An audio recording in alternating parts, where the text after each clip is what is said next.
Yep.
Did we lose Gator? He's frozen. He's very serious. He's frozen. We are live. live. This is the Expected Bets 4 show brought to you by THPN, this is the your Hockey job, Podcast yeah. Network. It's because Gator has a daily face-off open. Guarantee it. Look at that slow motion right there. You see that? Whoa. Daily face-off is like the great computer breaker. I feel like you just can't have it open. It's not allowed. You guys just need to understand what an ad block is or ad blocker is. I don't think it helps. Like I just opened a laptop on the side, which I'm gonna do right now. But God. Yeah, welcome in, guys. Oh, Gator's back. Do we have him? He closed daily face-off. Yep. Am I back? Am I fully back You now? are. He's back. Beautiful. Yeah. No, I tried to get out one tweet, and my entire laptop just crashes. Yeah, are we good now? You're a little laggy still. You're still a little laggy, but God damn it. This is brutal. Can you guys hear me now? yeah. All right. Jesus. Yeah. Thank you. Yeah. Daily face off is the bane of my existence. Apparently so is Twitter now. But yeah, thank you for doing the intro, Betsky. Adam, great to have you. It's a little behind here, I guess, today on today's show, catching up on the 5 minutes that I missed when my computer went down. But any opening thoughts before we kind of dive into today's slate of games? Well, as always, it's great to have Adam's Digest here. So make sure you're following him on Twitter. He usually is kind of like our co-host, but typically is just in the chat sending us awesome, sharp plays throughout our shows. So we always love having him on. So thanks for joining us again, Adam. Appreciate you guys having me on. It's gonna be a fun night. We've seen a lot of good hockey so far, and we got another great night. One little thing I always want to say, just real quick, is yeah, Florida still fucking rocks. They looked amazing last night, and I know a lot of smart people that I follow were on Tampa last night, and Florida says, "Hold my beer. We're still the kings. We're still the champs until you knock us out." And that was like my big takeaway from last night was, man, did they look good last night? So yeah, excited to talk about tonight's slate though. Yeah, unfortunately, I was on Tampa, but lesson learned. It's funny because I like Florida to win the series, yet I took Tampa last night too. So I don't even get rewarded for my belief in the team, you know. Like I think it just goes to show, like the break was massive for both teams, and especially like Florida, with being, getting Matthew Tkachuk back. I mean, that was the big thing too. It's just like a healthy Matthew Tkachuk is just that much more important to that team. So you could take Brad Marchand, put him down to the third line. You get Sam Bennett, Mackey. You get that entire second line, and you get Verhaeghe playing with Barkov again. It's just they're just so deep. It's insane. Yeah, that lineup is just ridiculous. To come in, and they still have no Ekblad. Yeah. I mean, that's what they needed to take at least one in Tampa. So getting one right off the bat like that is real nice. Now they have the home ice advantage, so it's pretty crucial. Yeah, and then this was another one. Oh, I can't click the comments, but yeah, Danny boy, Wild. I think I took them for the series, so Yep, I have them for the series. I took them last night. I felt real good. Yep, Vegas looked very good game one, though. I will say that. I mean, this is not. I don't think this is going to be like a rollover situation, but just don't forget two of those Vegas goals were power play goals in that first game. So just that was the difference in that first game. Yeah, and anybody seen Jack Eichel? I don't know.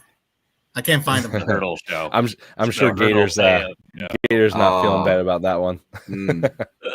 That's a shame. It's a real shame. Thomas Hurdle is cool, by the way. Awesome. But before we get into the Montreal-Washington game, this tweet was I love this one of just Montreal's elite defense just completely just on the side of the net. And Ovechkin just standing right there being like, this sums up this final goal so well. Credit to you for that one.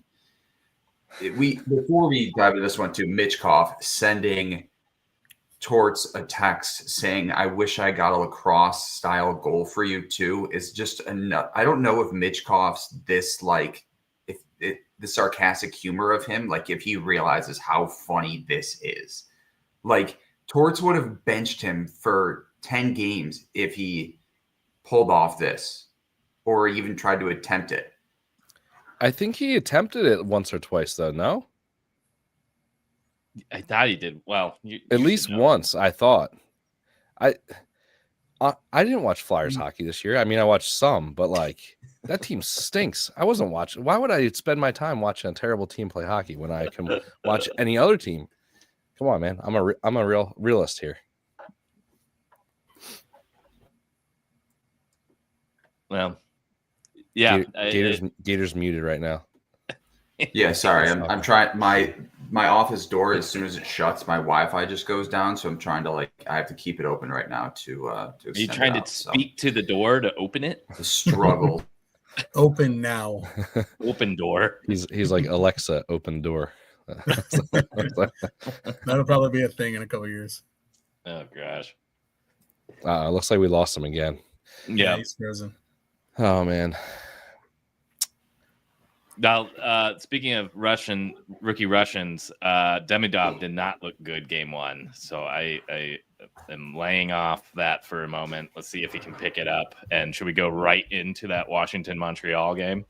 I think Patrick Laine is just an anchor that literally he just takes everybody down with him 5-on-5. Maybe, but once we get into it, I'll give you my Laine take too, though. It's hard. It's hard to be productive as a rookie in the playoffs. Like, totally. He played 2 games before the start. Like Stankoven was like an outlier last year. It felt like he looked fantastic as a rookie, and I don't think that's like a very common thing to expect. So no, agreed. Yeah, take it with a grain of salt. Good now. Yeah. Yep. All right. Let's do it. First game of the night, Montreal plus 150, Washington minus 180, total set at 5.5, minus 120 to the over. Washington took game one of that series thanks to an Alexander Ovechkin 2-goal performance, got his first, I think, overtime game winner. Was that the stat too, which is kind of crazy. Any overtime goal would be the game winner.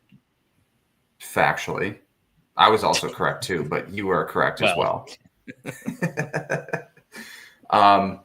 Washington dominated the first 2 periods, and then kind of in the third period it switched where Montreal looked unbelievable. Washington, I think, was held without a shot on goal for a 10-minute span or something, maybe 1 or 2, but Montreal looked damn good. Washington kind of collapsed on themselves, and even in overtime I didn't think Washington looked particularly great. But Betsky, we'll start with you in this one. Any bets you got? Are you trusting Washington to kind of put together a better performance here? Or does Montreal have some momentum in a series that they really were counted out in?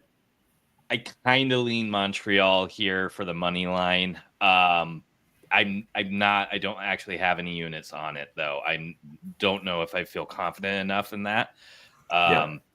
I actually missed most of the third. I was walking Ned because I kind of checked out after those first 2 periods because I thought the Capitals looked so dominant.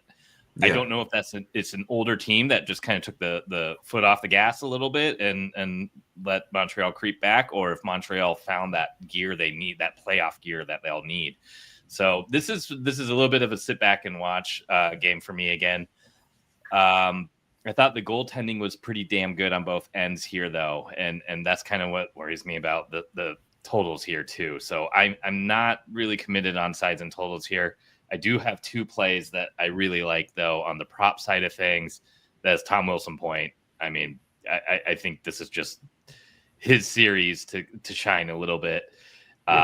He had a power play point. His line didn't really get going too much offensively, but he does play with Franco's favorite PLD, who is a Quebecois resident, and McMichael, who I thought had a really nice game. So I could see them getting a little bit better on the 5-on-5 situation, but I don't mind Tom Wilson helping out on the power play again. And then the other one is our guy we were just talking about, Patrick Laine shots. Over 2.5 shots is plus 196. He had 5 off of 7 attempts in that first game. It sounds crazy, but this is a guy who I think needs to kind of redeem his career a little bit. And sorry, he had 5 shots off 10 attempts. 10 attempts, yeah.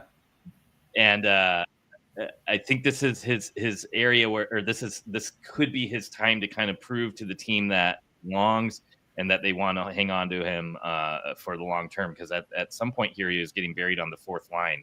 Against Washington, on top of it, he's hit his 2.5 line in 6 of the last 9 games he's played, and averaging 6.2 shot attempts against them. So almost 2x your investment there. I don't mind going for it. Yeah, I like those looks a lot. Adam, any plays on the sides or totals, or are you going with strictly props in this game? No, I have one little game prop. This is something I'm kind of been trying to tinker around a little bit with in the playoffs, but especially I think this game's going to be close. I think Montreal plus 1.5 is minus 170. I don't think, or minus plus 1.5 is minus 170. I don't think you can play that as a standalone. But my favorite prop in this game, from a game prop, not player prop. Sorry guys, is going to be the third period being the highest scoring period at plus 200.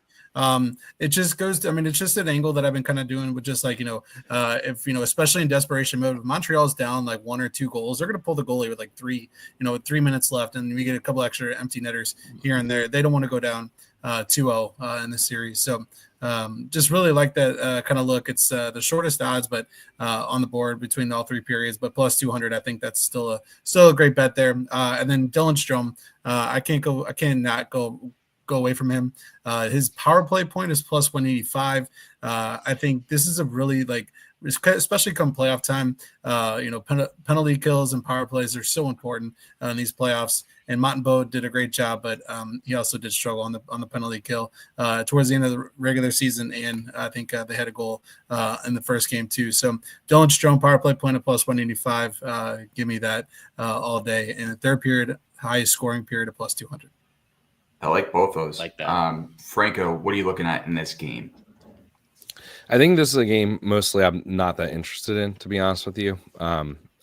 This series in general, maybe I'll grab Montreal on the money line in one of their home games. I don't really want to take a side here. Lean more towards, maybe a little bit more towards goals here tonight. Maybe not. We'll see. But yeah, I don't have much here. I would lean towards that Wilson point. I like a lot. I feel like that's a nice price.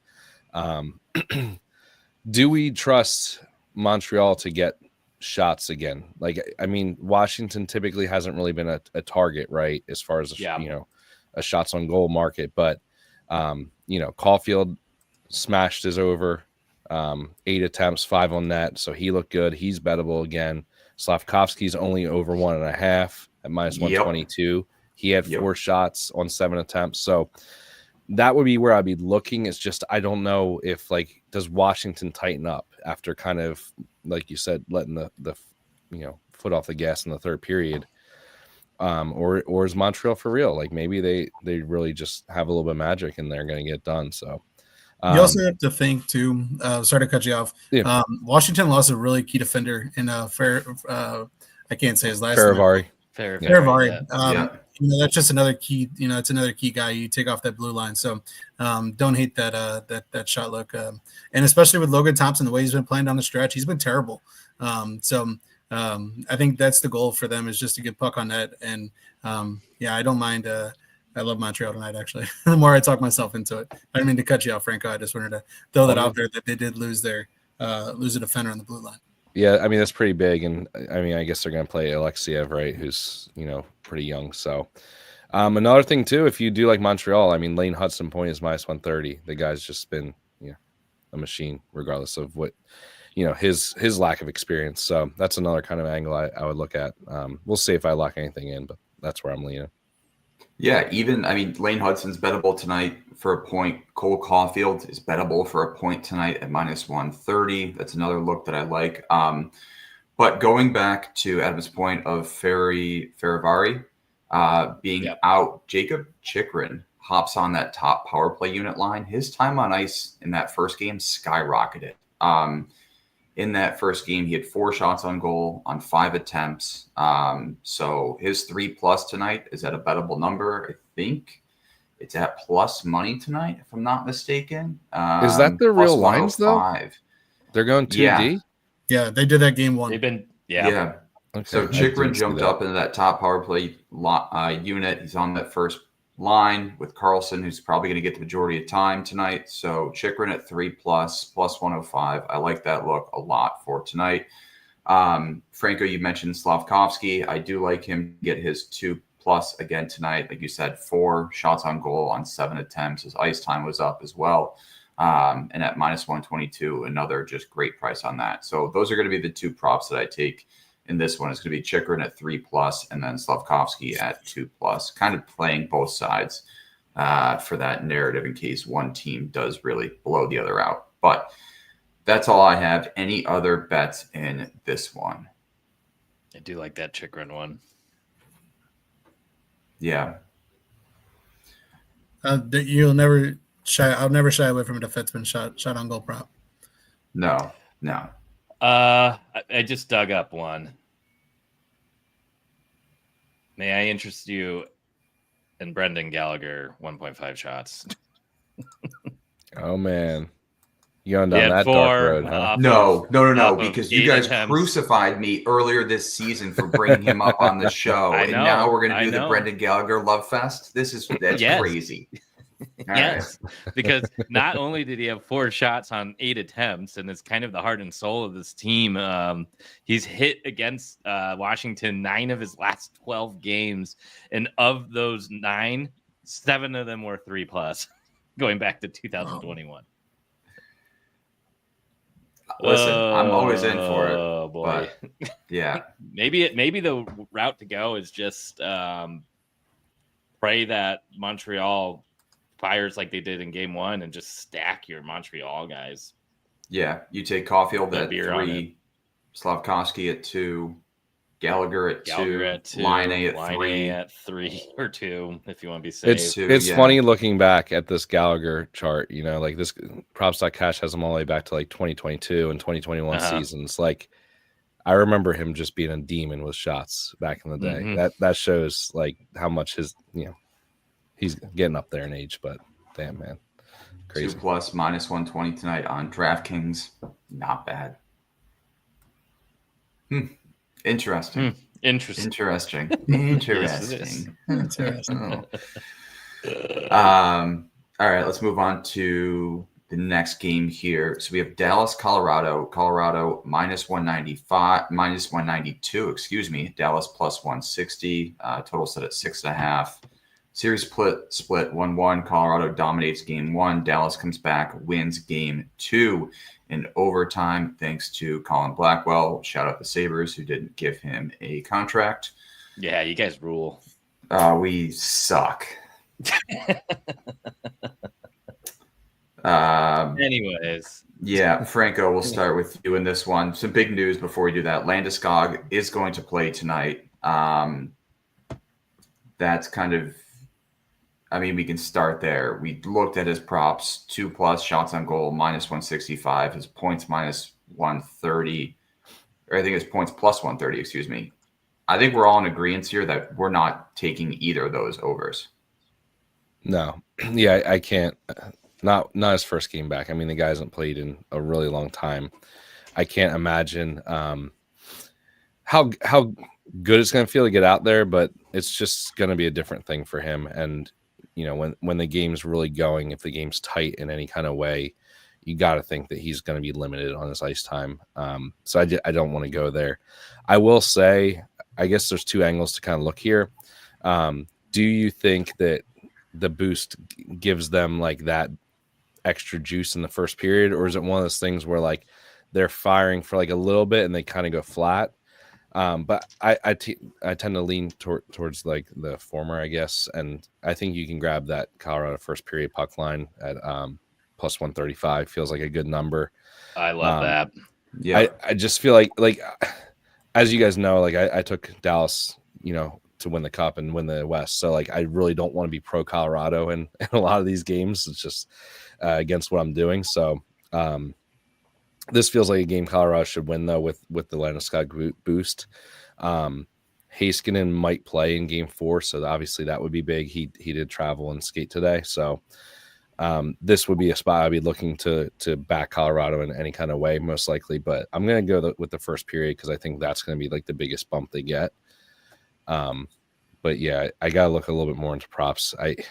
I've been wanting Duchesne to get going. He hasn't really gotten there yet, so maybe this is the game he finally does. He's had such a good history against them, but it's kind of been lackluster. Maybe take his shots as opposed to looking at his point props, because that's what I've been more looking at. And he's 0 for 2 so far in the series now for points. Yeah. So do you have any other picks besides any official picks in this one yet, or no? I'm gonna do that. Just the Colorado first period. That's okay. I love that. My main one. Yeah.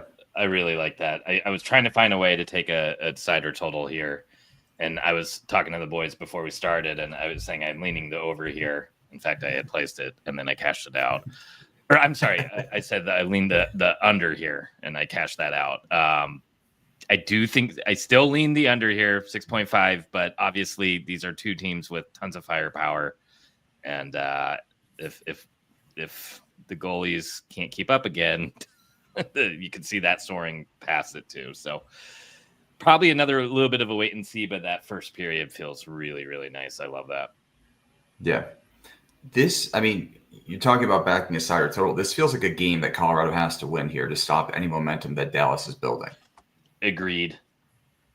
Like if I was to take a side in this, it would be Colorado in regulation or Colorado puck line, because they do have to put together a dominant performance on home ice here.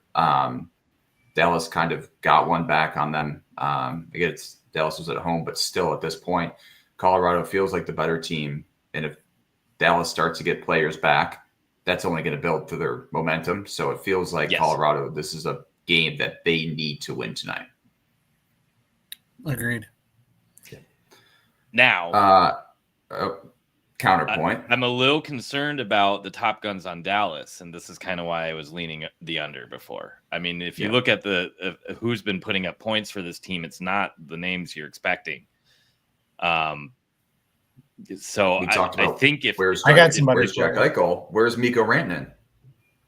Yep, Rantanen, and I mean, I was surprised that Hintz wasn't on the score sheet yesterday or last game.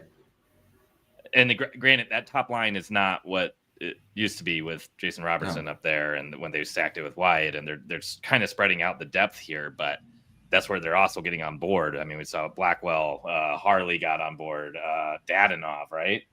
Mm-hmm. Just kind of not the familiar names. So I think if that offense is really going to click, you're going to need to see those top guys get going, and I think they're struggling a little bit with Brock Nelson being on the second line for Colorado, with McKinnon being on the top line. That's a lot to deal with. But yeah, going to that Rantanen discussion though, his shots don't look bad. Yeah, but he's down to the 1.5 line. Is this his first game back in Colorado too? No, the first time he played against Colorado was in Colorado, season.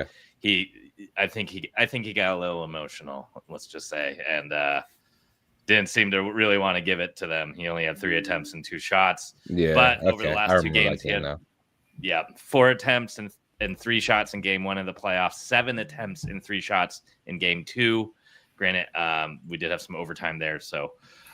But I feel like this is a guy who needs to get the monkey off his back, especially against his former team.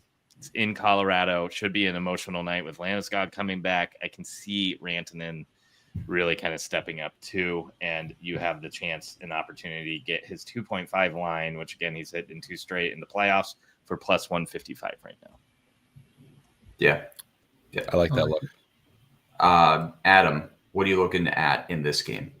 Yeah, so kind of going with Franco, kind of mentioned it a little bit. I think Colorado comes out guns blazing, and so I'm taking one of my fun angles that I always like to take, and that's a first period prop on FanDuel. We're going to take Jake Ottinger for 10 plus saves at minus 115. I just think Colorado comes out gunning. I think they have, like Gretzky just kind of said, I think they have to squash any momentum that Dallas had. I think kind of Dallas got a little lucky on that overtime goal, and literally just stood there for like 5 seconds, and Blackwell was the first person to get there. But anyway, I think Colorado comes out guns blazing. I think Ottinger 10 plus saves is a great look. If you do like the Colorado first period puck line, then what if you want to take like a quarter unit? I put a quarter unit on Cale Makar to record 1+ point in the first period at plus 265. He's going to be on the ice for the most amount of time than any other player on this team. So plus 265, I think his point is like minus 200, if not 1.5. So I really think this is great value for that. Sorry, my computer's about to die, so I'm just getting my charger real quick. But yeah, so I think that's a great point. It's a great view there. Also, I'm taking Tyler Seguin. He's a road warrior. He loves playing Colorado. Yeah. He's also loves just on the road as well. So I got some stats here real quick. Let me pull my phone up real quick. Seguin is plus 110. I got it earlier. It's plus 105 now on DraftKings. He's got a point in 4 of his last 5 away games overall, and head-to-head, 5 out of his last 6 games versus Colorado. He's got a point in Ball Arena. I think it's great value for a guy like you said that's not playing on the top line, with Hintz and everything. Like, or is he with Hintz? I forget. I apologize. No, and I just had to take a peek. It's Granlund, Hintz, and they did move Rantanen to the top line. Yeah. So and they're keeping Duchesne, Sagan, Marchment together. Okay. Yes.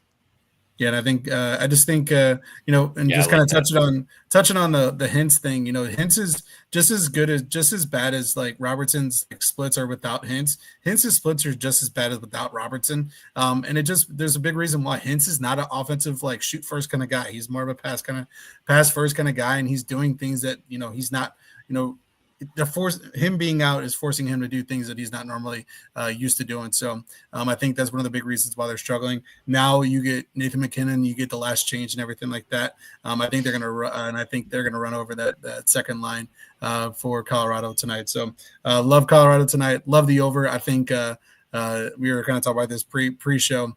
I think Colorado is just absolutely just going to come out, like I said, guns firing, and I think Dallas can respond because I don't trust that goaltending situation in Colorado as well. So I love Ottinger. I wish he would play a little bit better, but I don't think tonight's going to be the night. So give me the over. Give me Ottinger 10-plus saves. This game I have a ton of units on. So, the whole Western Conference is pretty amazing.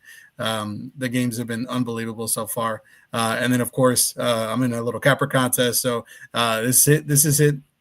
In 7 straight games, Cale Makar power play point versus Dallas, plus 160. You can't not talk about that. The domination, 13 straight games that they've played overall head-to-head in the regular season and playoffs. Colorado has a power play goal versus Dallas. That's insane.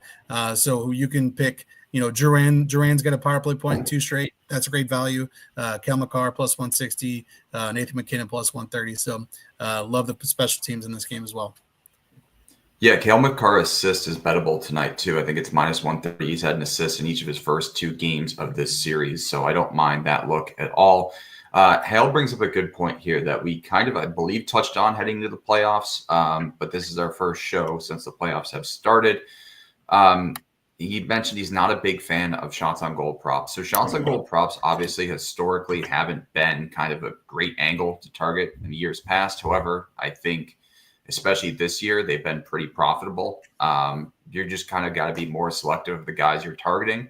Also, be careful of what book you're playing on.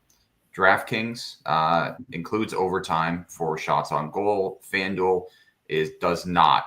You will get better odds on FanDuel, but again, if these games go to overtime, you don't have that luxury of kind of having that additional market as well. So be sure to use DraftKings for shots on goal to protect yourself from overtime. So unless you're doing an under, then you unless do you're want doing to an under. FanDuel. Yeah. Yes, correct. That's the only place to take an under. Please don't take unders anywhere else. You're going to be playing with fire. Yep. So a few picks I had in this one here. Devon Taves shots hit in the first game. He had 3 on 5 attempts. In this last game, he missed. He had 0, but he did have 6 attempts. He's got a pretty solid track record against Dallas and has been much better at home this season. I really like the attempts in those first 2 games. So I'm going to back him again, or back him for the first time this series tonight at that 2+ mark. I think he's around -120, -135, excuse me, on DraftKings. So I like Taves to get 2 tonight. Betsky, to your point, looking at Rantanen, I think dropping McKinnon down to 4 is not a bad look tonight. And if you parlay McKinnon with 4 and Rantanen at 2, that's +134 on DraftKings. So I don't think that's necessarily a bad look either. You can add Lindell 2+ block shots and you're there. That's like the most automatic thing right now. Yep. All right, let me knock out some wood real quick, but Yeah, I would be looking at Dallas without Miro. I mean, sorry, my bad. Yeah, but especially given the nature of this game, with us believing that Colorado comes out firing, then obviously that means there's going to be more opportunities for block shots too. So I think that's definitely an angle to look in general. Yeah, Cody, CC, Lindell, parlay, take them all. Yeah. Duran point too. Adam, I know you brought up his power play point, but his regular point looks good. I know he's kind of recorded 2+ on that, or each point this series has been on the power play, but just him bettable for a point, I think it's -130. So not a bad look as well. He's on that second line. So any other picks in this one? The more I looked at it, I'm locking in Duchesne props. I'm going to take his 1.5 shots on goal. I didn't realize how ridiculous it looks. Yeah. In Colorado, especially, he's been great. He's gone three or more in 5 of his last 7 against them in Colorado. And if you actually filter by away his goal prop in Colorado, he has a goal in 3 straight games in Colorado. So I'm going to sprinkle his goal prop as well. Assisted from Sagan. Yeah. Boost it up. All right. I think that's it. Last game of the night, we got the Oilers at the Kings. The Kings -125, Edmonton +105. Total set at 5.5 here, -130 to the over. Adam, I'll let you start in this one. What do you got? My biggest bet of the night is this over 5.5, -1. I got a -130. This to me is just, it should not be 5.5 with the series history with what we just saw in game 1. Obviously, the Kings played one of the best defensive, games I've seen for them in periods 1 and 2, and then period 3 they kind of let it. They kind of like, okay, here we go. We're gonna beat the King, or we're finally gonna beat the Oilers, and then Connor McDavid's like, yeah, hold my beer, not so fast. So I think a lot of things are going to come from that. I think the Edmonton is just going to come out firing. They know they can do it. And look at their lineup tonight. They are stacking the top line. Their Draisaitl's on the top line with McDavid and Corey Perry. Corey Perry on the top line. If you want to take some of those props, you're more than welcome to. I'm not. Obviously, he's got great value. He's a pest. You got Evander Kane coming back for the Oilers tonight too. So I know it's kind of like he might not do anything on the ice, but he's probably going to draw a penalty, and he's probably going to get somebody off the ice for the Kings too. So just a big little thing there. So I love the 5.5 over 5.5. I have a player prop from each side. and I'm kind of doing like a little ladder here. So I am taking Connor McDavid for 2+ assists tonight. You can get this at plus 240 on FanDuel. I think Connor McDavid is obviously he's scored in the last game, had 2 assists and 3 points overall in game 1.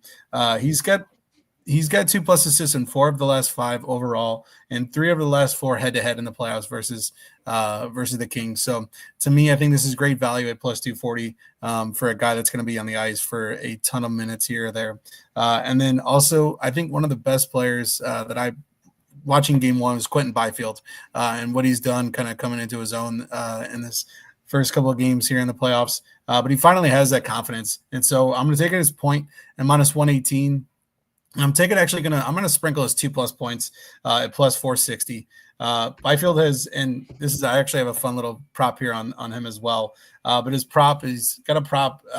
He's 70% in his last 10 overall to 1-1 and 2+. He's got a bunch actually in 3 as well. 3 of his last 4 going into the regular season. So Byfield's playing great. Him and Fiala and LaFerriere just have really good chemistry. Him and Fiala are both on the top power play unit. And Skinner sucks. I'm sorry, but this is another reason why I love the over 5.5. Just give me Quentin Byfield everything. And one last prop I'll put on this: Quentin Byfield to record 1 shot in the first period.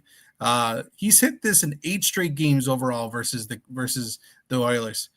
This is at plus 105 on FanDuel. You're getting plus money for a guy that's going to be on the ice a ton in the first period. If they give a couple power plays, which I think there could be a few in the first period, I think this is great value for 1+ shot in the first period.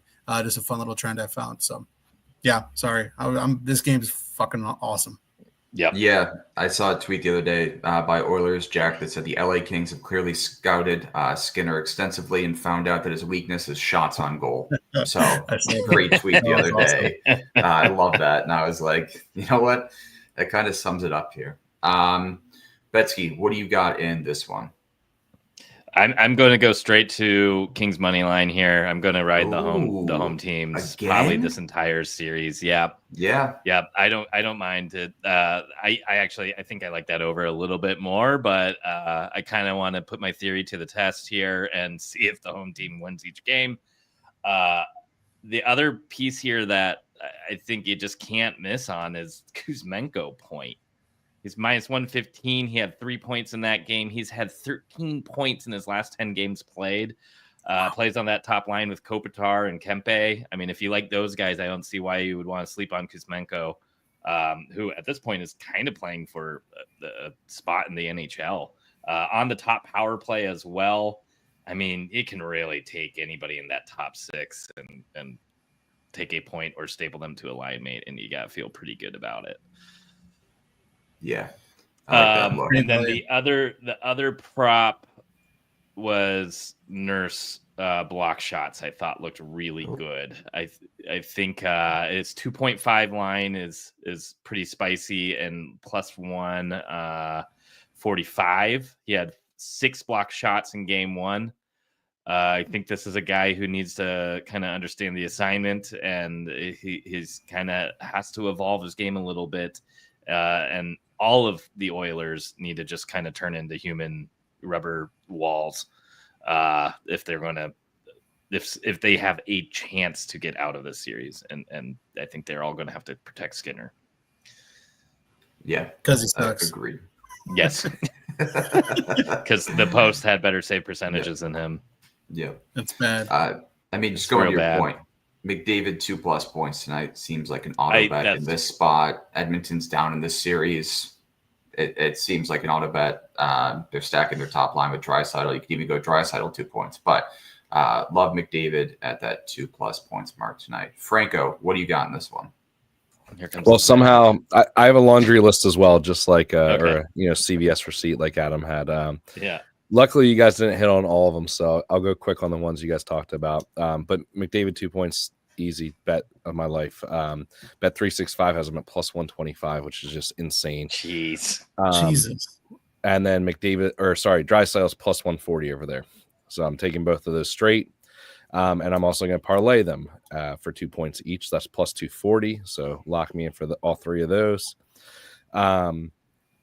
Kane 2 shots on goal is minus 135. I really like that a lot. I think we saw with Matt Tkachuk last night that the long layoffs can sometimes be bad, and we're fading Landeskog, so maybe I'm wrong here, but given Kane's history, and I won't say this is like a must win for Edmonton. Obviously, like the series is still so early at this point, and whatever. But I think Kane coming back is going to be kind of like their Landeskog in sort of a way. Like he's a different player than what Landeskog is completely, but he's going to bring energy. He fires the puck a ton. That's just his game. Like I don't think he's going to come in and just not be shooting the puck when he's out there with Nuge and Hyman. So his history against them is ridiculous.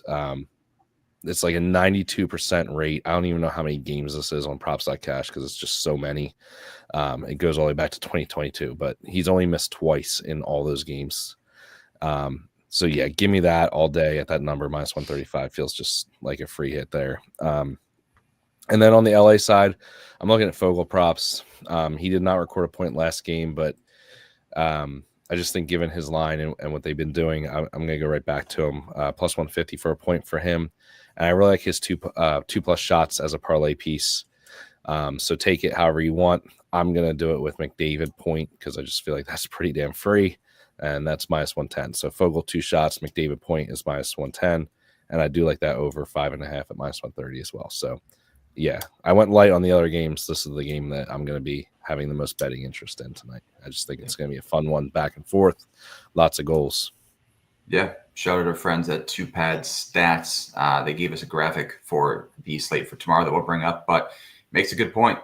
Kemper wasn't great either in that first matchup, so I like that. Well, when you're up 4-0 going, yeah. Well, wait, when did Oilers get their first goal? In the second, near the end of it.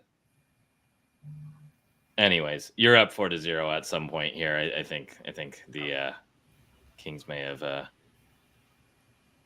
Yeah, on the Kings side, I want to say underestimated McDavid, but maybe they fell asleep a little bit.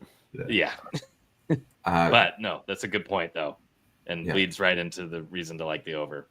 Yeah, Drew Doughty, Mikey Anderson at that over 1.5 block shots also looks terrific. The first 2 games go correctly. I may have some units to spend. I probably will hop on both of them for that game. So, you know what I wish they had, and you know what I wish they had. What? Miss shots. Evan Bouchard would be a lock every day. Evan Bouchard with that cannon of a shot would literally, like, he would make so much people money if they had missed shots on goal, because that dude can't find the net. It's crazy. One other play that I had real quick in this game, it's just a 2-leg builder, kind of like what Franco just did. I'm taking the Kings team total over 2.5. And I'm pairing that up with a McDavid point. You get that minus 110 on DraftKings.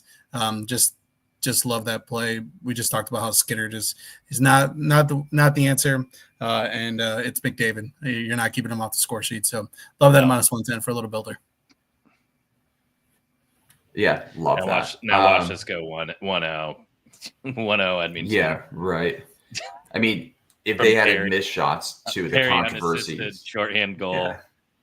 It's just funny because, like, it could be that, but not a single game in the series has gone under 4 goals in the last four meetings in this playoff series. It's just insane how bad the goaltending is for how good these teams are.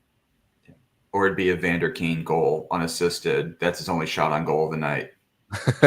Chef's kiss. No, there don't it do is. that. Don't do it. By the way, 26 games since 2022 for Vander Kane, 2 misses. Just not bad. That's at the 1.5 line, right? Yes.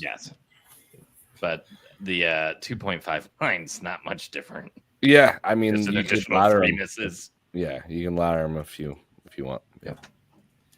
All Has right, not played all season though. True. He's been skating for a while though. That's the only thing that's given me a little bit of hope there. Is that your long shot parlay Landeskog goal, Kane goal tonight, Franco? No. Throwing a Klingberg goal too. Landeskog or Kane? Yeah, why not? All right. Wait. Who is the older, Kane or Landeskog? It's got to be Landeskog, isn't it? Yeah, right. Is this a trick question here? While too, though. I think it's Landeskog in my mind, but Kane's been around a while, though, guys. Kane's 33, Landeskog's 32, and not turning 33 till November. Kane will be 34 in August. Kane's been around, guys. I mean, yeah. Sorry, he just took a break from being suspended. How many times? Yeah. I just keep forgetting. Yeah, that's true. He's actually played. Yeah. He had to figure out some bankruptcy stuff too. So yeah, shout out the Sabres. There you go. Before we get into our picks for tomorrow's slate, I want to talk to you about bubble.fm.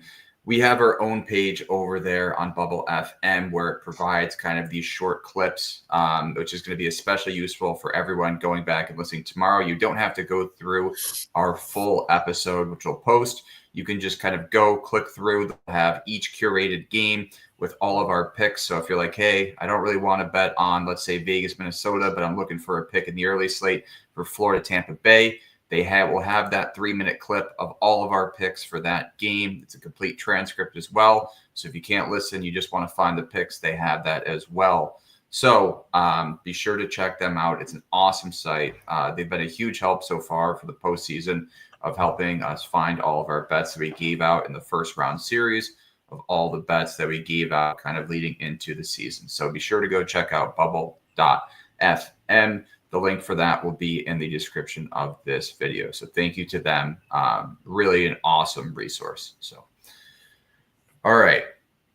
Tomorrow's games. Battle of Florida.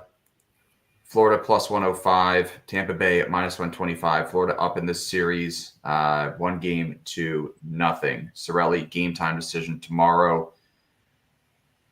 Wow. Is Vasilevsky bad?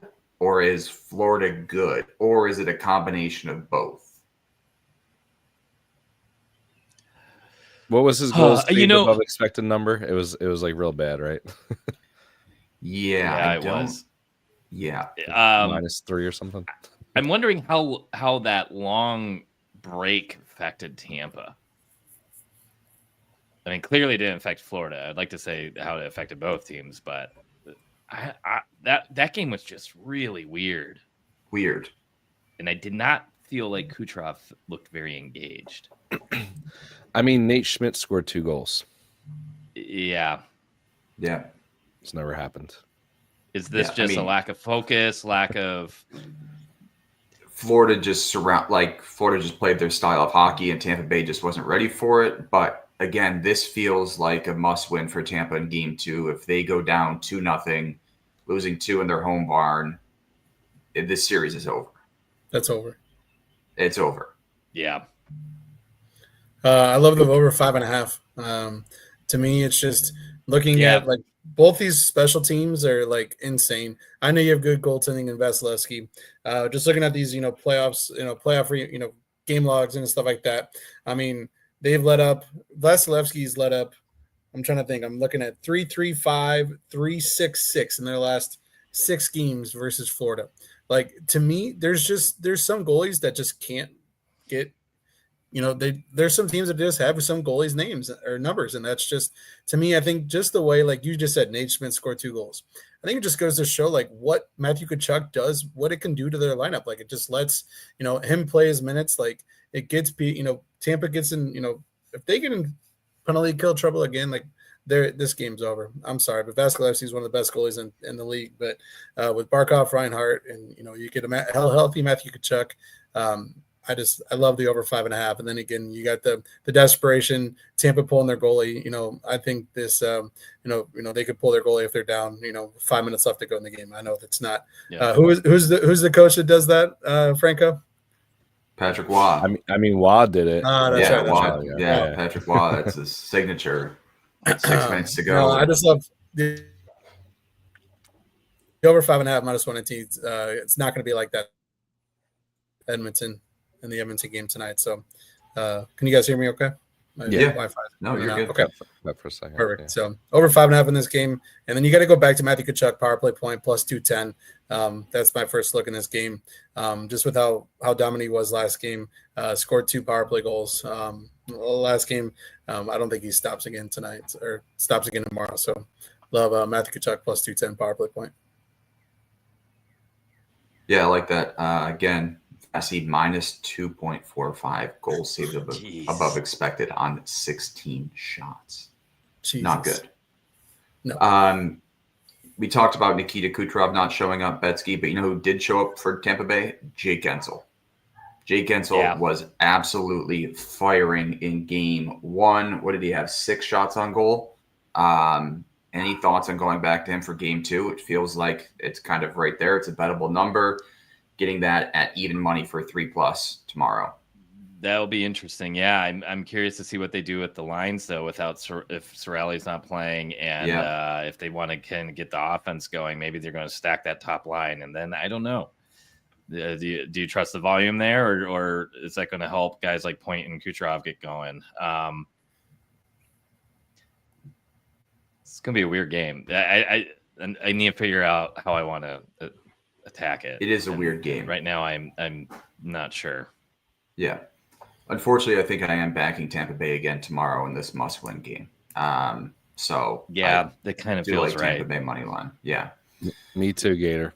Me too. If they lose this one, not touching them again the rest of the series. Yep. This Never is again. They get one last chance. Franco, What happens if they go out in 5 games in round 1 again against Florida?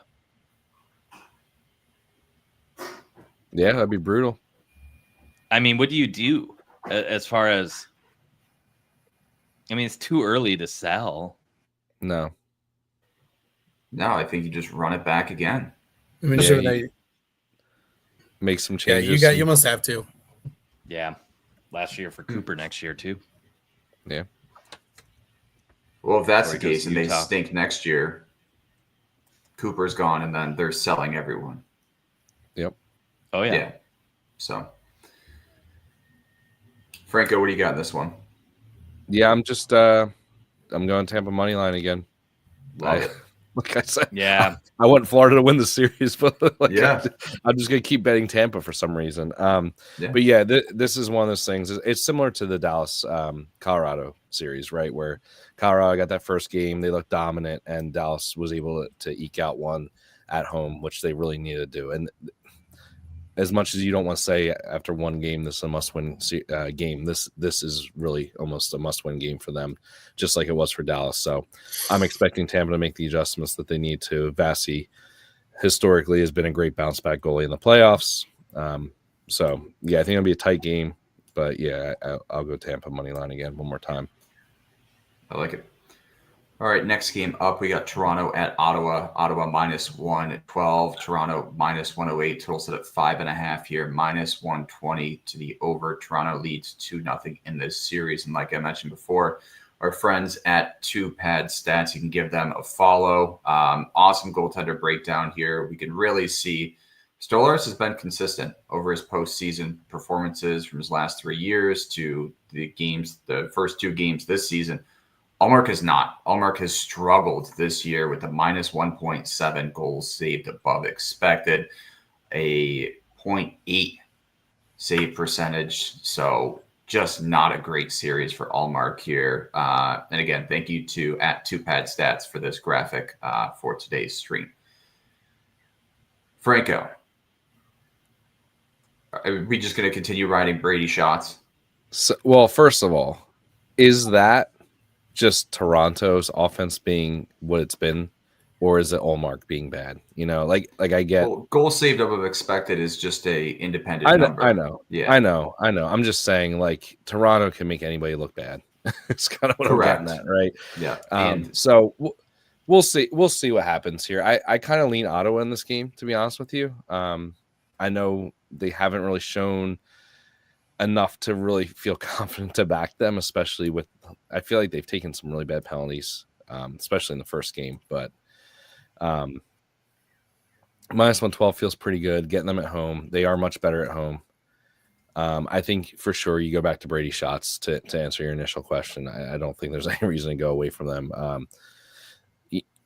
They're going to have to come out firing and have to come out playing harder than they've played at all the series. And I know that last game they had the juices flowing towards the end of that game, especially. They looked really good towards the end there, getting the momentum off that goal eventually too. Stutzle's shots too looks good at 3. He's had 3 in both games so far. Volume's up, 7 attempts last game. I think in general, like you should be targeting a lot of the Ottawa shot props. So pick your guy you like, or pick a guy or two. I think the energy is going to be high in Ottawa too with the fans. I would hope that the fans show out.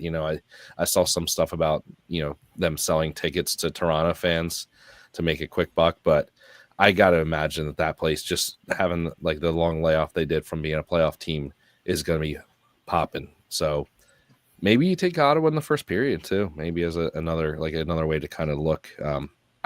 I have to imagine the energy is going to be high for Ottawa in that first game. Yeah. Cousins' shots doesn't look bad either. I know he struggled in that first game of the series, but was much better in game 2. And I think he kind of got that first playoff game underneath his belt. So I do like Dylan Cousins and his shots on goal prop for tomorrow as well. Betsky, any early looks in this one for you? I kind of don't mind the Ottawa money line here. I think that energy is going to be insane, and I think Toronto's looked pretty good for the most part, but it seemingly every game they fall a little flat at some point, and I think if Iowa can take the lead quick this time, I think that could be game over for them. So yeah, this is a game, one game, I mean. If this is the game to back Ottawa, if you're going to back Ottawa at all, this is the game to do it. Yes. So yeah, I do like that as well. Adam, any early looks in this one? Yeah, Franco kind of mentioned it. I'm going to be on Stolarz saves. I don't care if it's 27.5, 28.5. I love that. It's going to be Stolarz. I mean, he's been amazing in this series. You kind of just Gravik kind of showed that. I think Franco kind of mentioned like they're going to come out super strong. To me, it's going to be a full game save, also a first period save. Maybe almost a ladder spot in the first period. Chris Tanev is not blocking shots. I don't know what the hell happened, but he's just not blocking shots. He forgot. Huge. I mean, it's like, hey, I used to do this for Dallas. Like, I don't want to do this anymore. Like, it's kind of crazy. But like, I think Brandon Carlos outplayed him like so far in the first 2 games, like, which is kind of crazy to say. But I think Tanev, I think he'll still get there. I think he'll still get his chances, especially tomorrow. I think he might be a good buy low spot on his block shots tomorrow. But to me, it's Stolarz for sure. I'm also going to take a shot on Claude Giroux plus 130 for a point. I think he absolutely owns Toronto. I mean, it's just, he does. That's been something I've kind of like auto bet just like every single time I see the matchup. He had a point last game. And again, you got to go back to Brady's shots. So those are kind of the first couple of looks. I probably have a few more, but and I'm sorry, but how do you go away from John Tavares power play point? I mean, you just can't. I mean, Ottawa's been so bad on the penalty kill. John Tavares is kind of eaten in that bumper spot. So yeah, give me John Tavares power play point again until they can show me that they can stop that power play, which they can't. I like it. All right, 2 games to go here. We got Vegas at Minnesota. This series is tied up 1-1. Minnesota took game 2. Vegas took game 1. Minnesota plus 124 at home tomorrow. Ryan Hartman 2+ till the wheels fall off. He's been unbelievable this series. He has been kind of that spark for them. Unbelievable bet. Kaprizov, Boldy both have 4+ points in this series too. So maybe a little point stack with them. Minnesota's for real. And I think Vegas kind of got a taste of it in game 1. Gustafsson didn't have this greatest game. Game 2, Vegas kind of struggled in net on that side. But we mentioned it before this series started. This series is going 6 or 7 games for sure. I think they split at home, Vegas or Minnesota. I kind of lean Vegas in game 3 here to kind of try to stop this momentum and then maybe back Minnesota in game 4. But Betsky, what are you looking at in this one? I don't know. I like Minnesota tomorrow. Ooh. Yeah. I think Vegas is looking flatter and flatter the more this is going, and unless Eichel can wake up, and they are pretty much playing like a one-line team right now offensively. I do think that defense is obviously the better of the two teams, but we're getting good team D from Minnesota with Brodin back and Spurgeon really kind of playing top-end defensive shutdown style of play, and then Faber's just been absolutely crazy. I mean, he's just out there in every situation and just out there constantly. And if you kind of look at the Vegas side, they have the Theodore Pietrangelo, the Hannafin as their kind of three pillars, and God, I like the Minnesota three right now. I also think we haven't seen playoff hockey in Minnesota in a bit, and I think that crowd is going to be electric. So, the Kaprizov injury may have been the best thing that could have happened to the Wild, because all of those depth guys got to play up, and all of them excelled. And right now, I'm not seeing that in Vegas. I'm going to shy away from Hurdle tomorrow, just because I'm a little bit concerned that maybe we do see that switch where we start to see maybe that top line for Vegas get going, and I think they need that to happen. I mean, his two shots look good, but I may stay away from a point on that top line. Dorofeyev shots looks great again. I mean, that player has completely transformed. Hartman, like you mentioned. Yeah, I think we have some nice options. It seems like a little bit of familiar names here, but that's kind of what this series looks like as far as the options we get on books. Unfortunately, we're not getting the depth guys. Yeah, Joel Eriksson Ek too at 4+ tomorrow for +150 is not a bad look either. He had 3 in his first game, 4 in his second, and since he's returned from injury, he has been firing. He kind of picked up right where he left off, so crazy price on him tomorrow at that 4+ shots on goal. You can move him down to 3 for maybe a parlay piece. Franco, any early looks in Vegas, Minnesota? We gotta bury my favorite prop. Ross, the under shots on goal is no longer available. It looks like the 8 oh man, that's a sad day. So yeah, that was my favorite look. I mean, maybe it'll be available tomorrow. We'll see what happens. But I mean, they bumped him down the 4th line too yesterday. Yeah. In favor of Hartman. So if he's available again for under 1.5, auto bet. But otherwise, I like the Hartman look for sure. And I think I will be looking at Minnesota. I don't know if I'm going to take their money line. Maybe I do their first period similar to Ottawa, where I think it's going to be bumping there. Just grab them on the first period money line. Let's see if that's +120. So you get a push if it ties. I like that price a lot, actually. And you can do Boldy and Kaprizov point parlayed at -110. I like that a lot as well. Like you guys said, I want to be involved with Minnesota, not with Vegas. Vegas's road record all season was terrible too. Yep. I mean, yep. That's a big thing with this series. That Minnesota is able to get one of those games in Vegas now. So we'll see. I mean, if they can take this game, Minnesota, like they could be returning to Vegas up 3-1. I think it's very possible to see that. I feel like these two teams are very similar in construction. You have kind of a top-end offensive player on both teams. Now, Kaprizov's two-way play isn't quite the same as Eichel's, but, a top 10 forward in the league, essentially, and then a lot of gritty role players with skill kind of up and down. You got Dorofeyev and Boldy kind of playing similar play styles of play. Hurdle and Eriksson Ek kind of have similar styles of play, and then the defenses are very similar. The one thing that Vegas doesn't have that Minnesota does, though, is a top-tier goaltender. Yeah. Was it this year that the Wild had to sneak Kaprizov out of Russia? No. Before the season started? Was last year? I think so, yeah. Okay. I always remember that story, and it's crazy to begin with. But all right. Any other picks in this one before we move on to the last game of the night? Yeah, my internet. Go ahead. I'm sorry, Franco.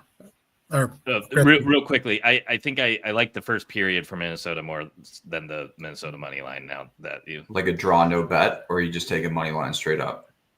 The money line is a period. draw, no bet. Okay, that. yeah, just straight money line. Oh yeah, sorry, but yeah, because there is that if that top line can get going for Vegas, then this starts to look a little bit more scary for Minnesota. So, then Adam, you had one. Yeah, sorry. So one thing, just like too, like Joel Eriksson, like at home, like that's the one thing that like to me like separates these two teams. Joel Eriksson is a shutdown, like his game is kind of like a shutdown center, and I think he's going to have that matchup against Eichel and at that top line. So that's the reason why I'm kind of going back to Hurdle tomorrow. Is I think he's going to have some better matchups 5-on-5. So to me, I think Eriksson is going to take Eichel out again, and again we're going to be asking on Friday where's he at? Because I really think that's the big difference. That's one of the reasons why they struggled on the road is because Eichel went up against those tough matchups on the road, and they didn't perform. So love everything you guys have said so far. And I'm also going to take I can't even talk right now. Kaprizov, his assist at -110. He literally that pass, even as like in game one, like his pass across the ice to Boldy was absolutely insane. Yeah. The chemistry they're playing with right now is just insane. He's actually kind of looked to pass more than he has shoot first since he came back from the injury. Obviously, he's going to get his goals and his opportunities to shoot, but I just think this is great value for what I've seen in games 1 and 2. So give me Minnesota money line and also Kaprizov assist at -110. Love that. All right, last game for tomorrow, Winnipeg at St. Louis. St. Louis even money, Winnipeg -120. Winnipeg up 2-0 in this series. Flaherty possible for a return. Adam, what do you got in this one? This series has pissed me off because I think the Blues have really played really well in this series, and now we're down 2-0. The thing that kind of really frustrates me the most is like I really wish we were playing Vegas. Like I really wish we were playing them right now. If we just had like one more point, a couple more points, we would have got there. But here it is what it is. We're playing Winnipeg. Kyle Connor still plays for Winnipeg, and Kyle Connor owns the Blues, and I cannot stand it. It's been noted. I've said it before the series. Kyle Connor is going to absolutely destroy us. And 2 points in game 1, and then another point here, game-winning goal or something like that. I believe it was in game 2. You got to go back to Kyle Connor point if it's playable. I haven't looked at the odds yet.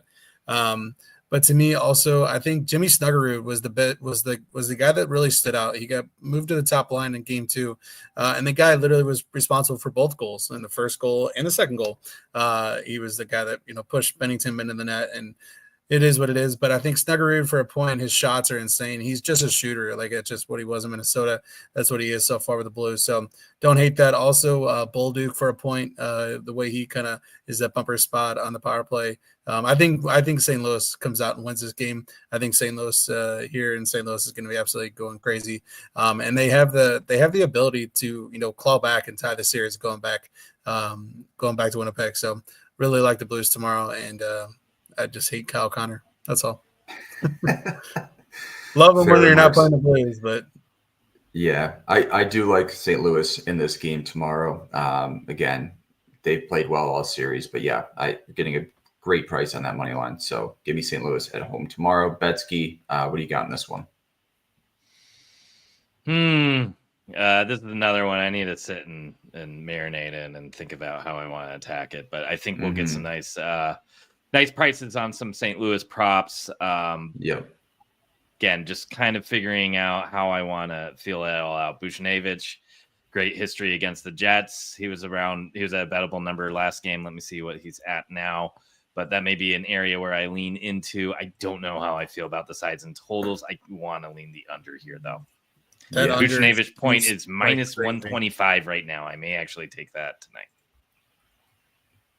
Yeah, I like that look. Franco, anything for you in this one? Yep, Blues money line as well. I mean, I'm same thing. I feel like same scenario as we said, kind of with a couple of these other games. These teams returning home, fans are going to be going crazy. Kind of need to get this one to get the series back into a manageable thing.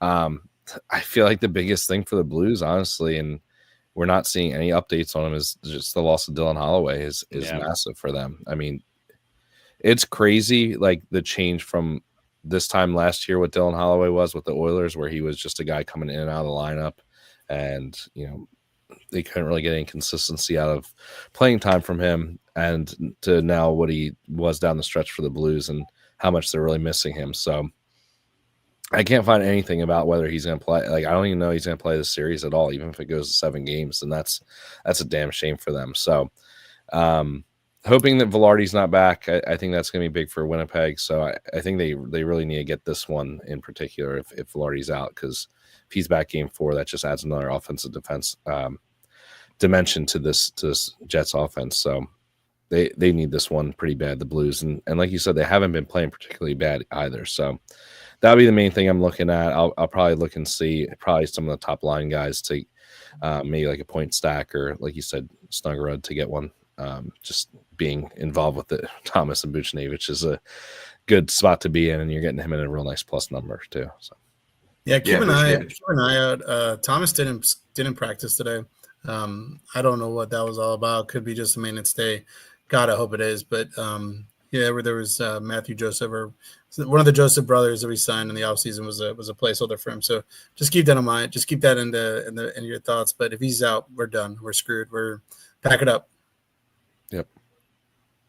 Buchnevich points 2 is bettable tomorrow. He's got 2 in this series, minus 140 for a point tomorrow. So another look that I'd probably be on in this game. All right. Any other closing thoughts before we wrap up? We will do our parlay probably for tomorrow. There's more games on the slate, and the first one starts in 13 minutes. So Alexi Protas is officially out tonight in the Caps game. I don't know how much Montreal of a chance he had of playing. But. Wait, has he been out? Yeah, he hasn't played all. Yeah. Okay. Yeah, I'm just saying, like they thought there was a chance he was coming back tonight. Oh, yeah. I see what you're saying. My camera is all kinds of technical. I'm done. I'll tech it. Yeah, I hadn't mentioned it before, but Nick Suzuki, like history versus Washington, is absolutely insane. He really is. Yeah, he's been terrific. He was great in that first game. So. To an odd shopper, I gave out his 2+ points his 2+ shots at a point at plus 100 on DraftKings earlier. That's a play. Awesome. And what is your odd shopper tails at Adam's Digest, correct? That is correct. For everyone listening. All right, perfect. You can also check out our odds shoppers tails plays using code PUCKS for 50% off. We hit the other night. We've given out we've been more selective in this postseason for our plays, but we have been pretty hot so far. So if you are looking for kind of all of our early plays, be sure to check us out on the Odd Shoppers Tails Network. Expected bets for, you can use code PUCKS. That's PUCKS for 50% off your first month. And we will be posting a play there tonight. I just haven't had time to write it up. So. Yes, we will be. There will be a play for tonight. It's for the later games, so. Correct. Because there's we have 7, 9:30, and then 10:30, I believe. Yes. 10, 7, 9:30, 10. Better than the game last night. All right. Yep. Yeah. All right. Once more, thank you to Bubble for kind of helping us out this postseason. This is going to be a huge help for everyone tomorrow. We'll tweet out our link to our portal where you can kind of check out all of these individual clips that we talked about, so you don't have to listen to this whole thing. So be sure to check out bubble.fm as well. All right, I think this wraps up our show for tonight. Adam, once more, thank you for joining us. It's always awesome having you on here to talk some playoff hockey. We will be back on our other show tomorrow, so be sure to check us out there. Franco, Betsky, anything else to add before we wrap up here? Nope. Awesome. That's it. All right. We appreciate everyone for listening to this episode of Expected Bets 4. Thank you to the Hockey Podcast Network for hosting us. We'll be back tomorrow, and we will have our parlay as well. So have a good one. See you guys.